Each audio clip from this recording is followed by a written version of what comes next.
At 8:21 a.m. on October 14th, 1943, nearly 300 American bombers turned east toward the heart of Nazi Germany. They were B-17 Flying Fortresses, massive, slow, four-engine machines carrying 10 men each. Their target was Schweinfurt, not a city, not a military base, not troops, ball-bearing factories, small, boring pieces of metal that most people never think about. But ball bearings were the backbone of the German war machine.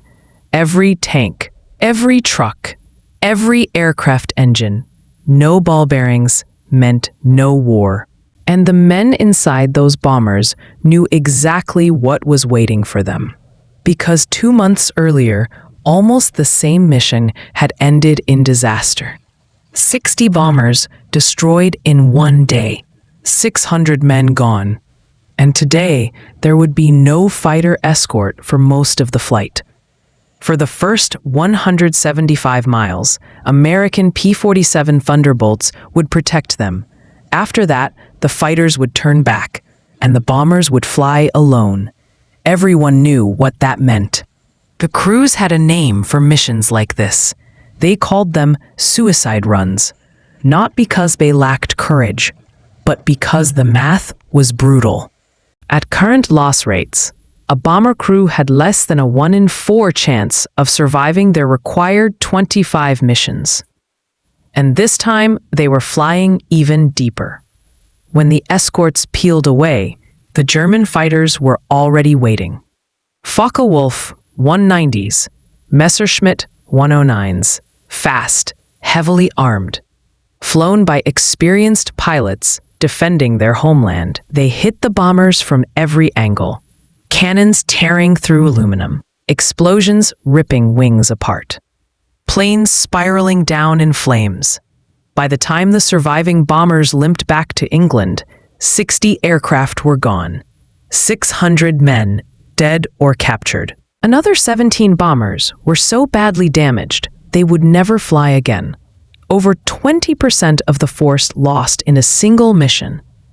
The day became known as Black Thursday, and it exposed a truth the U.S. Army Air Forces could no longer ignore.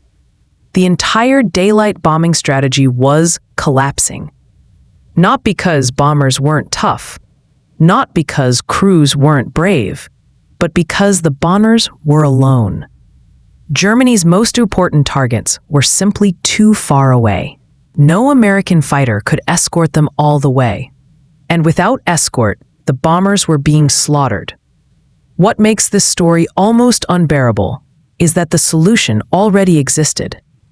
It had existed for years, and the U.S. Army Air Forces had ignored it.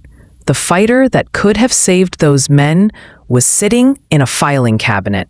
Its name was the P-51 Mustang, and the story of how it was dismissed, delayed, and nearly thrown away is one of the most dangerous examples of bureaucratic blindness in military history.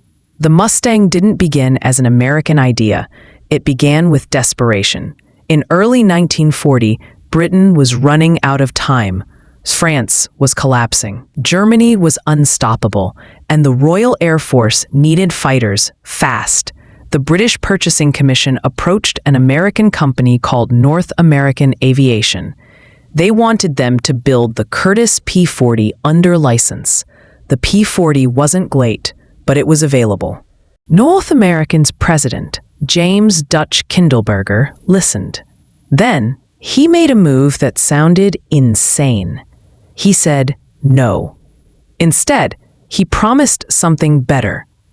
He claimed his company could design an entirely new fighter from scratch and do it in just 4 months, 120 days, from blank paper to flying aircraft. Anyone else would have laughed him out of the room. But Kindleberger had a secret weapon. His chief designer, Edgar Schmude. Schmude was a German-born engineer obsessed with efficiency. He believed airplanes were wasting energy everywhere. Too much drag, too much weight, Too many parts doing only one job. His philosophy was simple. Every component should serve multiple purposes. Cooling should create thrust. Structure should enhance aerodynamics. Nothing should be wasted. For years, Schmood had been thinking about a new kind of fighter, one built around laminar flow wings. These wings kept airflow smooth far longer than traditional designs, massively reducing drag.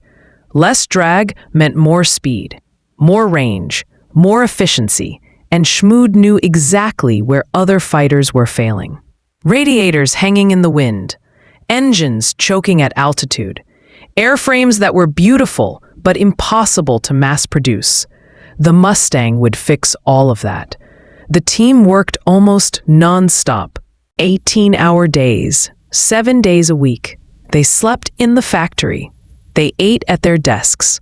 While Europe burned, 5 men in California raced the clock. And they did it, 18 days ahead of schedule.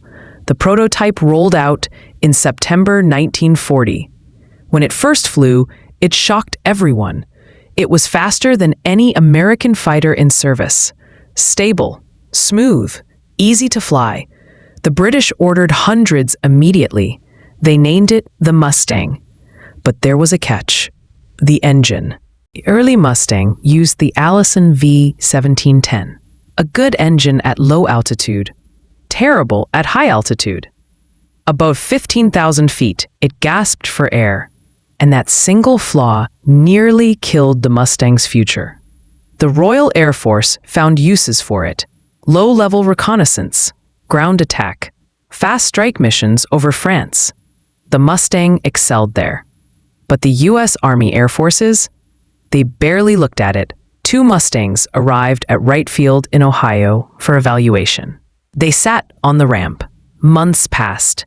1 hour of test flying. That was it. The official verdict? Good at low altitude. Not suitable as a high-altitude fighter. Case closed.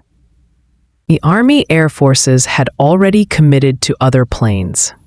The P-47 Thunderbolt, the P-38 Lightning, big, heavy fighters with short range.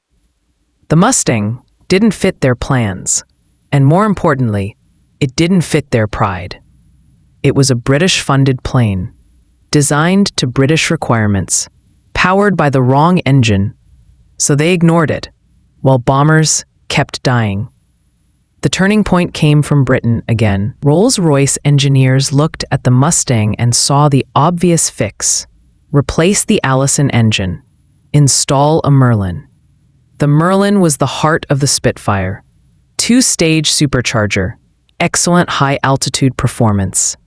When they tested the modified Mustang, the results were explosive. Top speed jumped past 440 miles per hour. Service ceilings soared above 40,000 feet. Range extended far beyond anything the Allies had. This wasn't just a better fighter. This was the missing piece, a fighter that could escort bombers all the way to Germany. One man understood immediately: Thomas Hitchcock, a former World War I fighter pilot, too old for combat, stationed in London as an air attaché. Hitchcock saw the test data and knew the truth. This plane could save thousands of lives. He sent reports to Washington. They were ignored. He pushed harder. He was dismissed. The bureaucracy had already made up its mind. They had invested too much in the wrong fighters to admit a mistake. So Hitchcock went around them.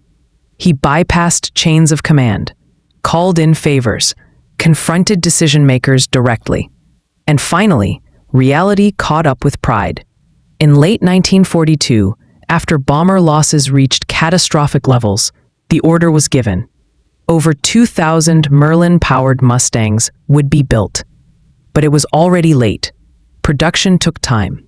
Factories had to be built. But it was already late. Production took time. Factories had to be built. Engines had to be licensed and mass-produced. While that happened, bombers kept flying alone. More missions. More losses. More telegrams sent home. The first P-51s didn't reach England until late 1943, and when they did, everything changed. For the first time, bombers had escort fighters all the way to the target. Not just protection, hunting. Mustang pilots didn't sit close to the bombers. They roamed ahead, above, behind. They attacked German fighters before they could form up. They chased them back to their airfields. They destroyed aircraft on the ground. They turned German airspace into a killing zone.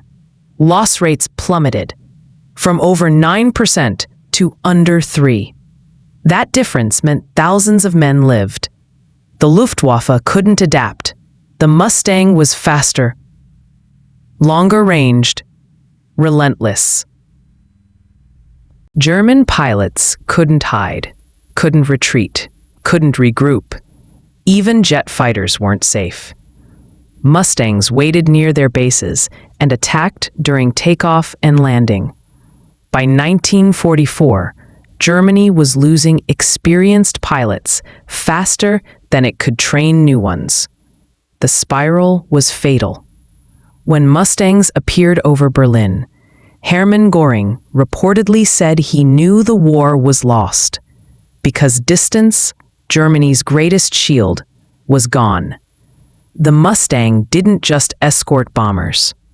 It destroyed the Luftwaffe itself, and it did all of this after nearly being rejected as irrelevant. After being ignored while men died. After bureaucratic arrogance delayed its deployment by years. Thomas Hitchcock never saw the final victory. He died in a crash while testing a Mustang in 1944. The man who forced the system to change didn't live to see the results. Edgar Schmude, the designer, received little recognition during the war. The officials who opposed the Mustang, most retired comfortably. History rarely punishes the people who make the wrong decisions. It punishes the people beneath them. The P-51 Mustang became one of the most successful fighters ever built. It won the air war over Europe, made D-Day possible, saved countless lives. But its most important lesson has nothing to do with speed or range. It's about what happens when institutions become more committed to their decisions than to reality. Because the Mustang wasn't a miracle, it was obvious. And it almost came too late.